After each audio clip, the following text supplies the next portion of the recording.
Hi, Bizana, and welcome. Thank you for coming to the Watch and Whisper channel for my Mother's Day interviews for 2022. Would you like to tell us a little bit about yourself?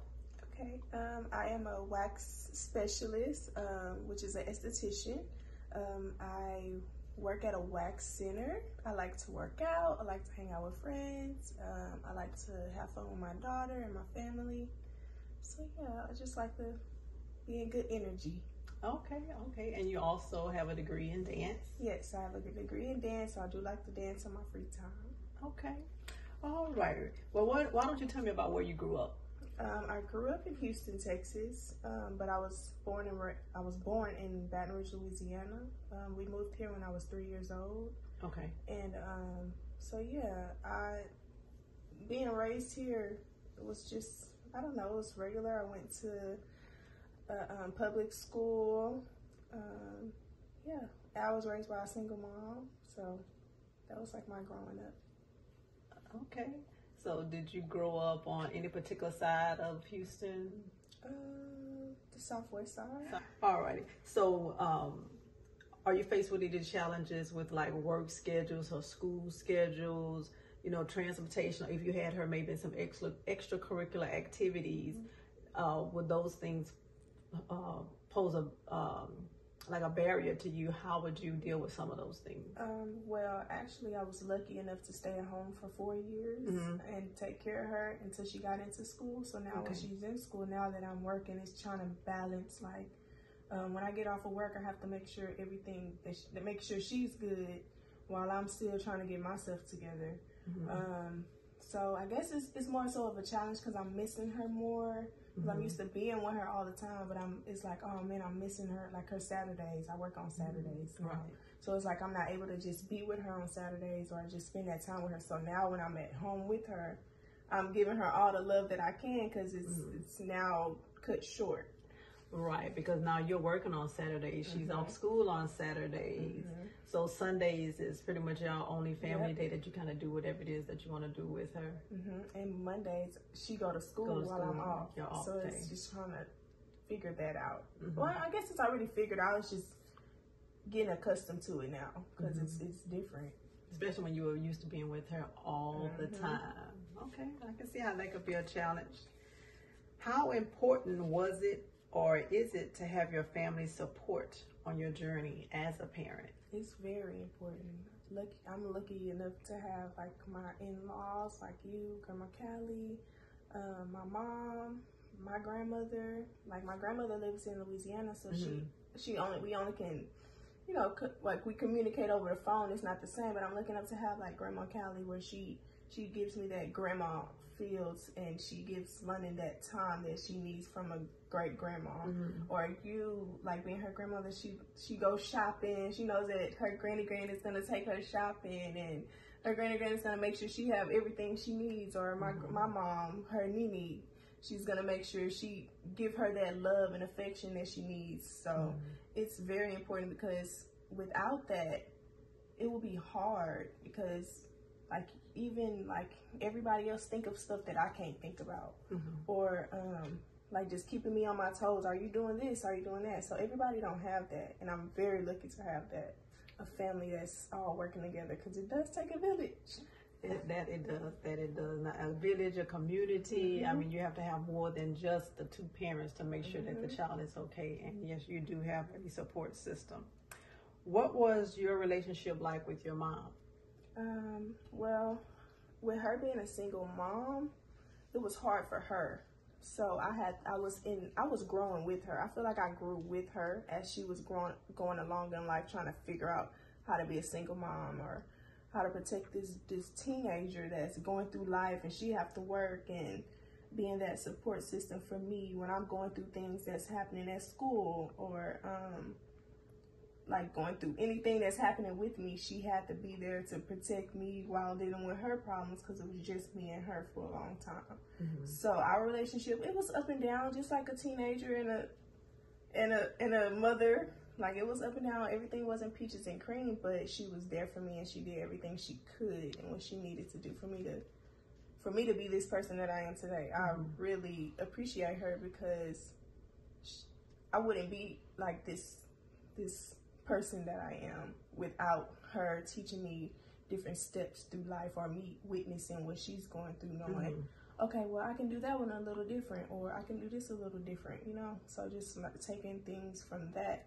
So yeah, it's very important. My mom is very important to me. How was your relationship with your dad?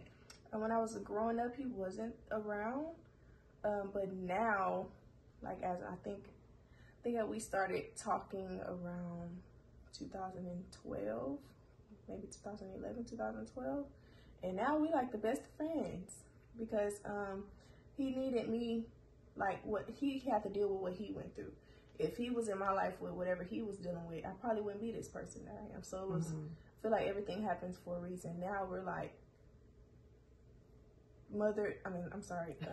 daughter and daddy. Like I feel like I'm a daddy's girl now. That even though he wasn't in my life from the beginning, from the now is all that matters now, because we're in the present. I don't like to live in the past, because those things will hinder you from the things that you're trying to accomplish in the future. So I appreciate him. He's great.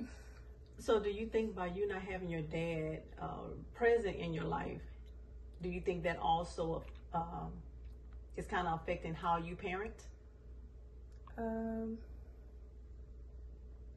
No, not really, because like my daughter has her dad, and now I get to see, and she get to witness having a dad in her life. And I always said from the beginning, like, I'm not gonna be that person that don't allow, or not even don't allow, not have the father of my child in my child's life. Like that was a must. So I appreciate you for raising such an amazing son, because I'm able to have that, and we both love that little girl like no other. Okay. What was the greatest parenting advice that you received from your mother? I feel like it's independence, because she was very independent. So me watching, I don't think she verbally told me, like, giving me parenting advice. She's just showed me how to be a parent. Just by her actions? Just by her actions, okay. And just, like, doing everything I needed to do, making sure that I know that I'll never let my child think that he or she is a failure. Like, always push whatever they are interested in, because she whatever I'm interested in, she was in. She was like, okay, whatever you want to do. Even though it was a million things that I wanted to do, she was like, okay, I'm following whatever you want to do. So I feel like that's something that I can do for my daughter. Okay, so you say that the best parenting advice is to be just supportive, and the advice she gave you was to move forward and whatever you wanted to do, to strive to be the best at those things. Okay, so what would you say is the best parenting advice that you got from your dad? Even if it was in a later in life, would you say now that your relationship is, y'all are building a relationship now? So at this point, say from the time that you've had your daughter until now, what would you say is advice that he's giving you?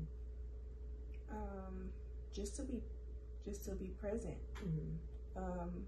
Because that was a learning thing for me. For him not being present, I see how it affected me.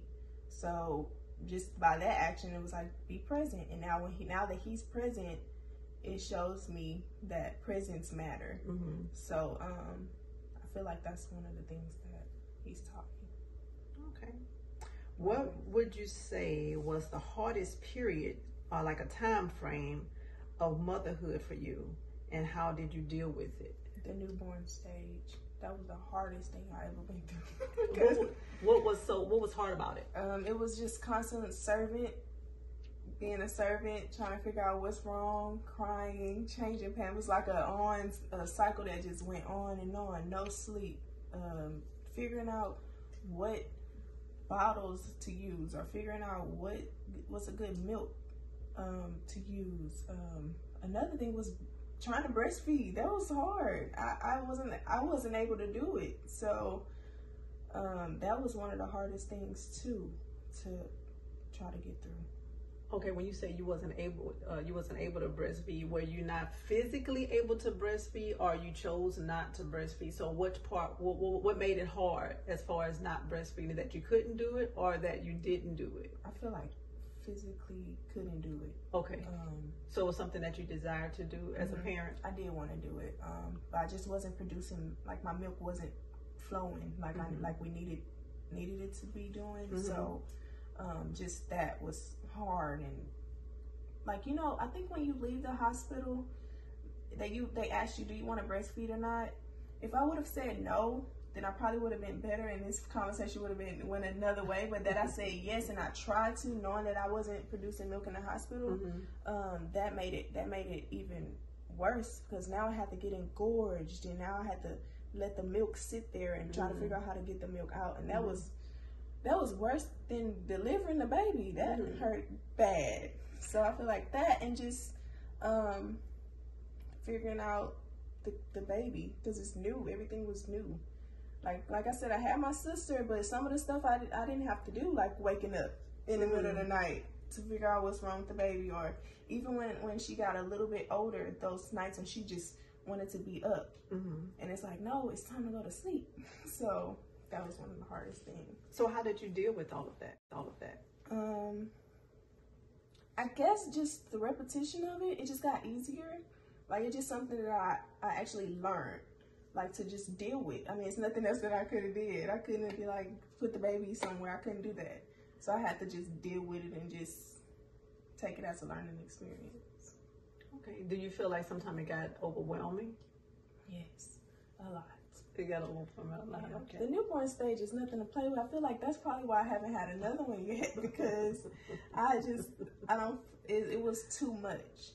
Like now, I feel like 4 years old is the best age, because she knows how to get her own stuff. She don't bother me. She do her own thing, and that I don't have to constantly attend to her. Right.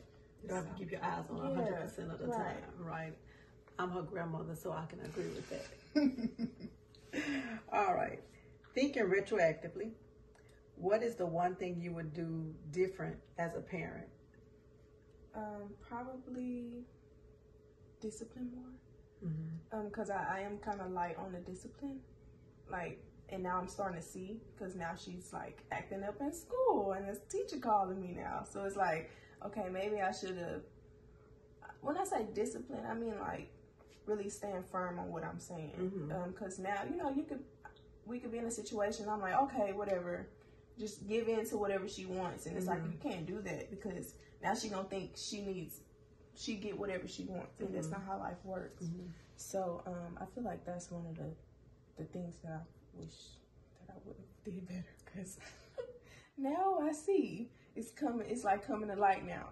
So as a parent, you feel like both parents have to be on the same page when it comes to the expectations as far as discipline. And again, we're not talking about whipping your kids and all that. We just mean discipline, period. Do you feel like both parents have to be on the same page with that? Yeah, I feel like it, because like if something happened, I don't want her going to her dad and like, oh, that, like, she'll ask me something and then go to her dad and ask him something, and if I already said no and he says yes, then it's kind of like she's